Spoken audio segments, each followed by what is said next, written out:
Hello, everybody, and welcome to the second episode of SNOWED. The Michael Snow is a fraud story. I need to thank every one of you. I was absolutely terrified yesterday putting that video out. That was like take 789. I was terrified. Finally, I just had to say, never mind, I'm doing it. I'm putting it out there. This is the way it is, whether I look terrified or not. My friend said I did. So thank you. Thank you so much for the positive feedback. I've only had to block a few people, but there's always going to be haters in the world, and that's okay. That's fine. I like to think I have broad shoulders, and I hope I can keep going through all of this. I apologize for my squeaky table yesterday. A friend pointed it out to me, so I'm going to be a little bit more cognizant of that. I do have my notes here. So as promised, I am going to show you Michael Snow's face. I don't want to cause any problems for anybody with the same name. So let's make sure that we are actually talking about the correct person.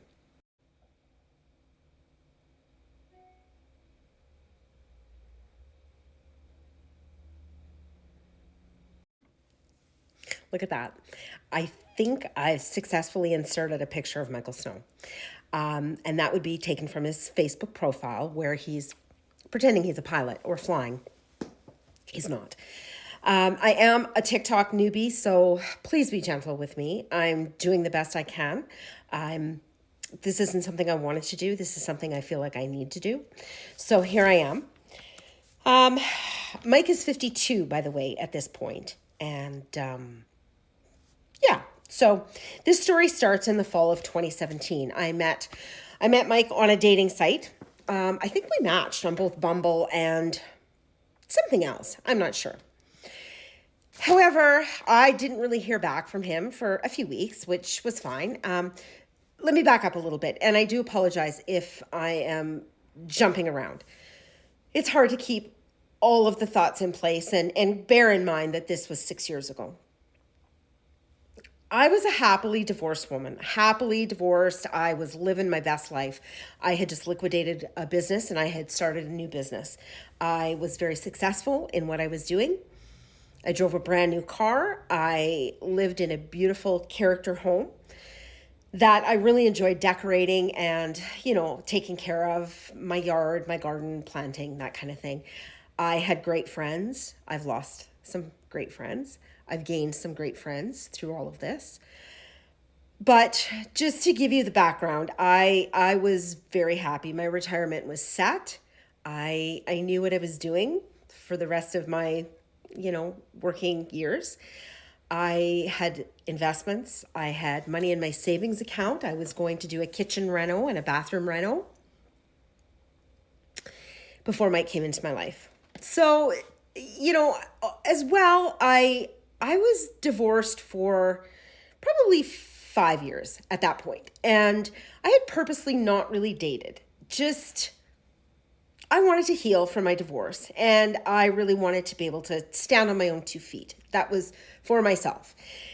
And I think I did that very successfully. So when I did dip my toes into the dating pool, I have to tell you, I was maybe a little naive. Here I was at that point, like in my late 40s, and it was all really overwhelming. So as I said previously, Mike and I did meet on a dating app. And he messaged me, and we started chatting. He explained that he'd been ill, and that's why he hadn't reached out to me previously, which was fine. And we started chatting, and he seemed like a really nice guy. And I have to tell you, like, dating in these days it's kind of nasty. And he seemed like a breath of fresh air. He wasn't coming after, showing me his naked body or leading with, sex. So it was just really refreshing. He wanted to know who I was, what I liked.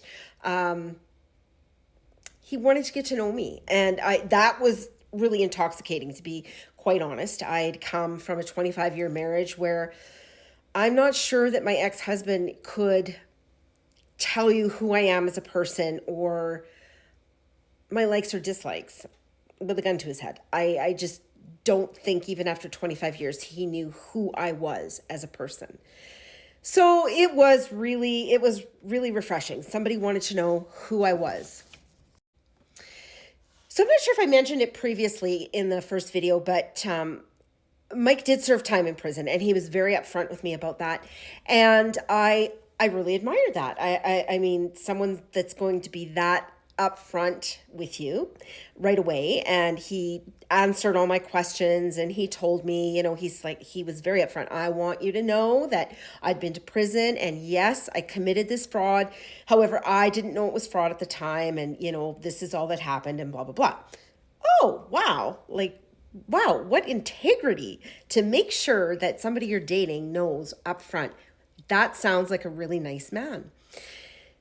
And that's great. That's fine. So we continued to talk. We chatted for, I don't know, a couple weeks.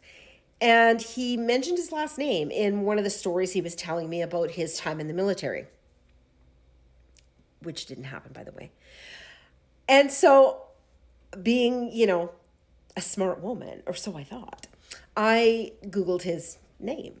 And what did I find but 2 articles online about his charges and sentencing and jail term. And those articles were brutal. So I ceased all conversation with him. That was just too much for me. And he reached out and he said, "You've seen the articles, haven't you?" I said, Yep, I sure have.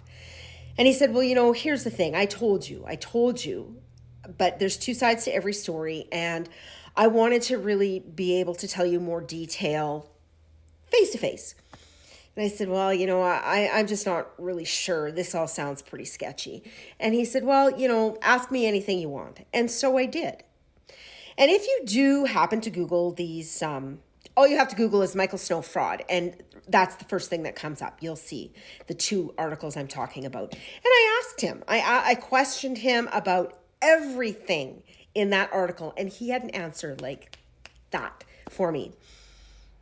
Why does it say that you're not a U.S. Marine like you tell me you are? He said, "Wow, it's not like you can just like call and ask if somebody has served. Like, that's not the way it works." Okay, what do I know? You know, just some of the other things he said, these women are just bitter. It's bad investments. And, you know, now they're just angry that they've lost this money. You know, some investments go well, some don't. Oh, and one other aspect of the whole being a U.S. Marine, he said to me, if I wasn't a U.S. Marine, why would I have these military tattoos on my body? And he did. He did. He definitely had military tattoos on his body, things that would signify that he had been in the Marine Corps. So, I mean, yeah, why would you, right? So we continued to talk, and we talked for weeks. Our schedules didn't work to meet each other. He was driving a truck. Now, he told me he owned a fleet of trucks and that he drove from Ontario to Vancouver once a week. And he had a driving partner, a woman, and it was his business partner. And they drove from Ontario to Vancouver like every week. So he just didn't have time to stop. The truck didn't stop. It just kept going. When we finally did have a chance to meet, and at this point, we'd been speaking for probably 3 months on the phone, texting, FaceTiming, that kind of thing. When we finally did get a chance to meet, he came over to my house. He was parked his semi at the truck stop, and I went and picked him up. And yes, I know, don't let strange men into your house. But at this point, I felt like I had a connection with him. We had known each other for 3.5 months and talked numerous times a day. And really, like, he had gotten to know me. I had gotten to know him. He told me all his stories. So I truly did feel safe. So he came to my house. Watch for the next one, episode 3.